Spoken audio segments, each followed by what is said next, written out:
সুপ্রভাত, আমি খুশির রান্না উইথ ব্লগের নতুন একটা ভিডিওই আপনাদের সবাইকে স্বাগত জানাই। তো ঘুম থেকে উঠেই চলে এসেছি ছাদে এখন এত ফুল ফোটে, মনটা একদম ফ্রেশ হয়ে যায় ছাদে আসলে পরে। মানে গাছগুলোকে আমি ঠিক যতটা যত্ন করি, গাছগুলো ঠিক ততটা আমাকে ফেরত দিয়ে দেয়। গাছগুলোর পিছনে অনেকটা সময় দিতে হয় আমাকে, অ্যাকচুয়ালি ভালোও লাগে দিতে, এই জন্যই সময়টা দিই। কোথাও গাছে হলুদ পাতা হলো কিনা দেখা, তারপরে মাকড়সার জাল তো প্রচুর হয় গাছে, সেগুলোকে পরিষ্কার করা। আর মিলিবাগ, জবা গাছে তো মারাত্মক মিলিবাগ হয়, সেটা আমি টুথব্রাশ, যে পুরনো টুথব্রাশগুলো থাকে ওগুলো দিয়ে ঘষে প্রথমে পরিষ্কার করে দিই, তারপরে চেষ্টা করি পুরো গাছটাকে একদম জল দিয়ে স্নান করিয়ে দেওয়ার। তো এইভাবে আমার মিলিবাগগুলো চলে যায়। কি মাছ এনেছো দেখি? সরপুটি।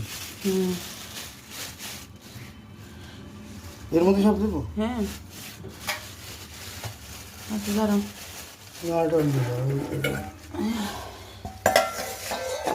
যেমন দেখি পাবদা। হ্যাঁ, আর এই মাছ, এই মাছগুলো ভালো লাগে, ঝালও মতো বেশি আনি, 4টে এনেছি। ঠিকই আছে। এই মাছ তো অনেক এনেছে, ঘরে তো রয়েছে, ওগুলো ফেলে দিতে বলছো। আচ্ছা ঠিক আছে, এখনই এই কী মাছ? এই মাছ আর ওই মাছ? চিংড়ি। আচ্ছা, এটা ধরে রেখে দাও, যখন সময় পেলে ইয়ে করবো। এটা দেখো, একটাই ফুলি। চিংড়িটা ছাড়িয়ে আনো। আরে তুমি ছাড়াও, আমি ছাড়াবো। ও একটা চিংড়ি, বড় চিংড়ি এনেছি বলে ছাড়া দেবে। এগুলি এগুলি খায় না, ঢালো না, প্যাকেটে ঢালো একবারে। ঢালছে তো, এগুলি সালা 2 কেজি দেখি। তোমার গাড়িতে বোম মারবো না, আমার তো মাছ থাকলে এই যে মার তুই। ঠিক আছে, রেখে দেবো বেছে।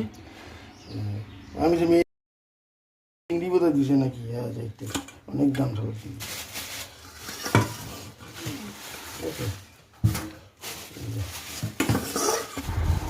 এই হচ্ছে আমাদের মাছ বাজার।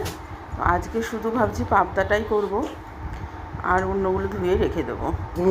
একদিন অনেক কথা শুনিয়েছিলাম, তারপর থেকে এরকম বেশ সুন্দর বাজার করে আনে। নাহলে একই মাছ একই সাথে এক গাদা নিয়ে আসতো, এবার 2-3 দিন ধরে ওই এক মাছই খাও। সংসারে শান্তি আনার জন্য মাঝে মাঝে একটু অশান্তি করতে হয়।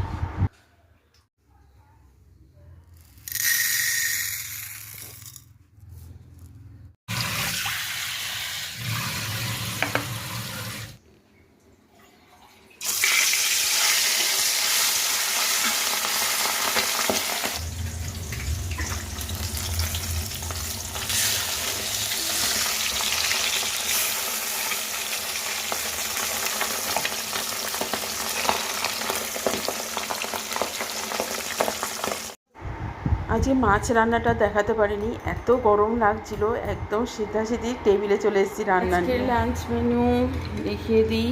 এই যে সাদা ভাত একদম, আচ্ছা এখানে আছে শসা, এটা ডাল, অরড় ডাল, টমেটো দিয়ে ডাল করছি। ডালটা একটু ঘন হয়ে গেছে আজকে।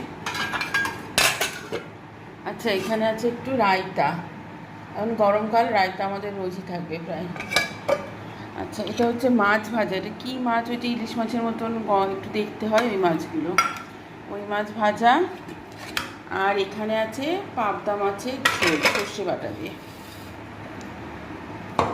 এই যে সর্ষে বাটা দিয়ে পাবদা মাছের ঝোল, একটু পাতলা পাতলা করেছি, সর্ষেটা ছেঁকে দিই তো এই জন্য একটু পাতলা পাতলা হয়ে যায়, পাতলাই করেছি, গরমে ঠিকই আছে। তো এই আমাদের লাঞ্চ মেনু, খাওয়া দাওয়া শুরু করি।